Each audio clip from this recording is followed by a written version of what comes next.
Magandang araw guys, narito na naman si Piu Piu naglalakad papuntang Sakayan. Wala nga palang pasok kahapon dahil sa jeepney strike, tas meron pa rin ngayon pero meron ng pasok. Bali ngayong araw nga pala yung start ng foundation week namin, kahapon kasi dapat. Ito nga pala yung tsura ng field namin pag nakalatag na yung mga boots. Ayos din kasi marami kaming pagpipilian ng mga tinda. Pagkasilip ko nga sa field, umakit na ako sa room kasi magpapasa nga kami ng research. Kaso pagkarating ko nga sa room, nag-chat yung prof namin na sa Thursday na lang daw kami magpasa. Kailan kami sa room, tas lumipat na ng next room para sa next subject. Habang wala pa nga yung prof namin, bumaba muna kami para pumila sa PME.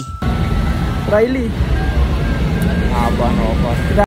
Pagkatapos nga nang tumingin kami sa mga booth kung anong pwede namin kainin pang lunch. Kaso wala akong mapili kaya lumabas kami ng campus. Inaaya ko nga yung mga tropa ko dito bumaba kasi magkakaroon ng K-pop dance event. May event din pala yung STI dito, ang daming students sa kanila. Nag-start na nga dito yung K-pop dance event guys, dami nga namin students dito. Umakit muna kami ni Nerdsley kasi kukunin ko yung bag, tas andito pala sila Aliyah sa room. Pagkababa nga namin natapos din agad yung event kasi umaambon na. Nagpatila lang kami sa room tapos umuwi na rin kami. Pumunta nga muna kami saglit sa may SM Grand tapos naglugaw kami pagkatapos. Hanggang dito na lang guys, maraming salamat sa panonood. Piu Piu out! Piu Piu!